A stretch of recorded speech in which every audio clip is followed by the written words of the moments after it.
अगर pre BEd व DElEd में एक समान नंबर अगर मिल जाए आप स्टूडेंट लोगों को, तो उसमें प्राथमिकता किसको दी जाएगी, इसको लेकर यहाँ पर नियम आ गया है।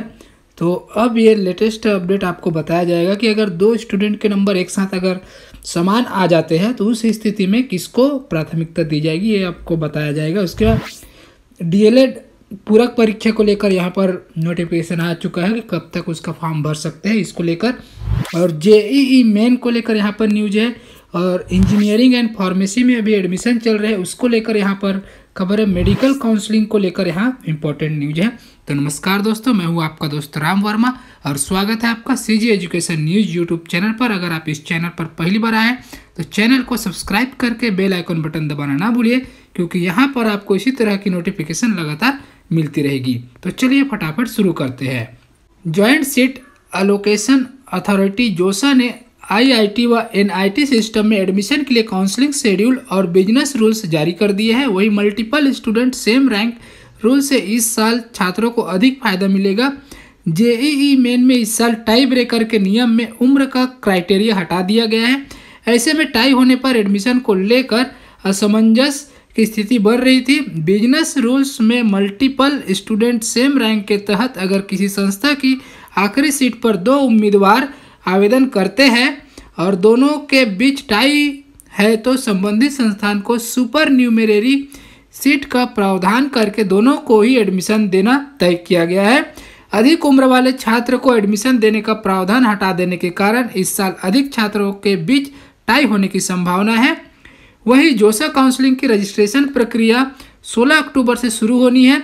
रजिस्ट्रेशन व चॉइस लॉक करने के बीच 10 दिन का समय है। 6 राउंड तक चलने वाली काउंसलिंग में डॉक्यूमेंट्स वेरिफिकेशन प्रक्रिया साल 2020 से ऑनलाइन कर दी गई है। वेरिफिकेशन के दौरान अगर कोई कमी नजर आएगी तो अथॉरिटी स्टूडेंट से क्वेरी करेगी।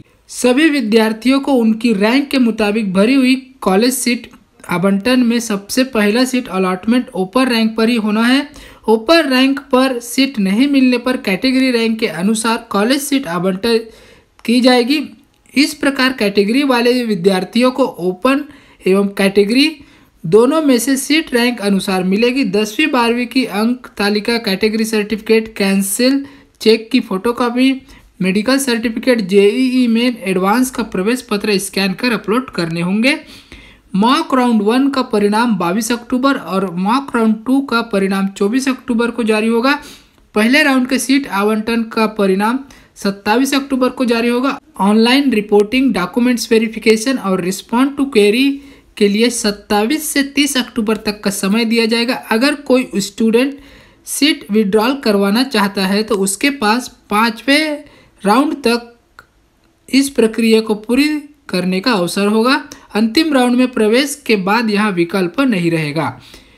एनआईटी सिस्टम में रिपोर्टिंग परिस्थितियों पर ही निर्भर करेगी। 6ठे राउंड के सीट अलोकेशन के बाद छात्रों को एनआईटी सिस्टम में फिजिकल रिपोर्टिंग करनी होगी। अगर कोविड की परिस्थितियां रही तो छात्रों के पास ऑनलाइन रिपोर्टिंग का भी विकल्प रहेगा। वर्तमान परिस्थितियों को देखते हुए अब छात्र ऑफलाइन रिपोर्टिंग करना ही पसंद करेंगे। बहरहाल जोसा द्वारा जारी किए गए काउंसलिंग शेड्यूल और बिजनेस रूल के मुताबिक स्टूडेंट को रिपोर्टिंग करनी होगी। पंडित सुंदर लाल शर्मा ओपन यूनिवर्सिटी ने प्री बीएड और प्री डीएलएड का रिजल्ट और रैंक जारी किया है। यूनिवर्सिटी द्वारा जारी किए गए रैंक को लेकर छात्र परेशान है। ओपन यूनिवर्सिटी के बीएड व डीएलएड के रिजल्ट में कई छात्रों के समान अंक मिला है। इन छात्रों का रैंक कैटेगरी और उम्र के हिसाब से तय होना था, जो यूनिवर्सिटी ने जारी किया है। पर यूनिवर्सिटी के समान अंक वाले छात्रों में जो सबसे कम उम्र का है उसे पहले वरीयता दी गई है। इनका रैंक ऊपर है, जबकि छात्रों का कहना है कि हर जगह जिनकी उम्र ज़्यादा होती है उन्हें वरीयता दी जाती है, पर ओयू अपनी ही मनमानी कर रहा है।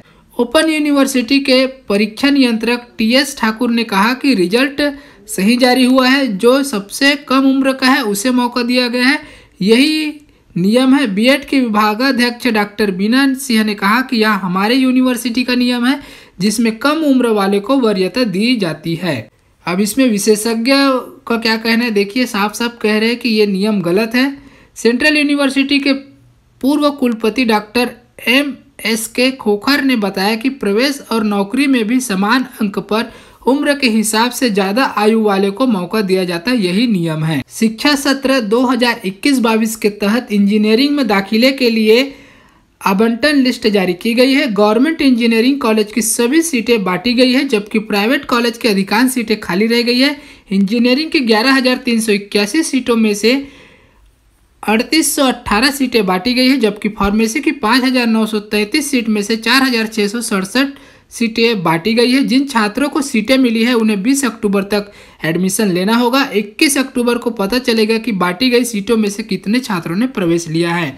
रायपुर, बिलासपुर, जगदलपुर के शासकीय इंजीनियरिंग कॉलेजों में 852 सीटें हैं। यहाँ की सभी सीटें आवंटित कर दी गई है, जबकि प्राइवेट कॉलेजों में सीटें शुरुआत से ही खाली है। इंजीनियरिंग के अलावा तकनीकी शिक्षा संचालनालय से बी फार्मेसी, डी फार्मेसी की सीटें आवंटित की गई है। राज्य के कॉलेजों में बी फार्मेसी व डी फार्मेसी की 5,933 सीटें हैं। पिछले दिनों हुई फार्मेसी की प्रवेश परीक्षा में 19,845 परीक्षार्थी शामिल हुए, लेकिन फार्मेसी की काउंसलिंग के लिए 5,395 छात्रों ने आवेदन किया था। इसमें से 4,667 छात्रों को सीटें बांटी गई है। इस तरह देखा जाए तो यदि बांटी गई सभी सीटों में भी छात्रों ने एडमिशन ले लिया, तब भी फार्मेसी की 1266 सीटें खाली रहेगी। जिन्हें सीटें दी गई है उन्हें 20 अक्टूबर को एडमिशन लेना है और 21 अक्टूबर को खाली सीटों की जानकारी सामने आएगी।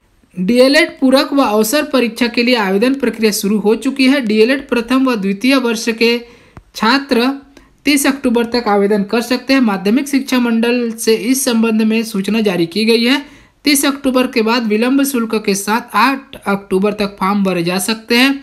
आवेदकों को 550 रुपये विलंब शुल्क देना होगा। अफसरों का कहना है कि 8 नवंबर के बाद आवेदन के लिए अवसर नहीं दिया जाएगा। यह आखिरी तारीख होगी। पूरक परीक्षा का आयोजन नवंबर में होने की संभावना है।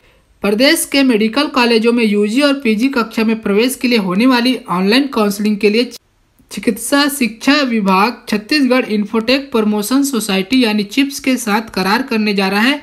अगले 1-2 दिन में DME और चिप्स के बीच MOU होगा। इसके बाद मेडिकल कॉलेजों की यूजी और पीजी कक्षाओं में प्रवेश के लिए ऑनलाइन काउंसलिंग चिप्स के जरिए होगा। दरअसल पहले ऑनलाइन काउंसलिंग के दौरान तकनीकी रूप से कई सारी दिक्कतें आ रही थी। कई बार प्रवेश के लिए छात्र ऑनलाइन रहते थे, लेकिन नेटवर्क प्रॉब्लम और दूसरी अन्य परेशानियों के चलते काउंसलिंग कर रहे प्रोफेसर और एक्सपर्ट छात्रों से जुड़ नहीं पाते थे।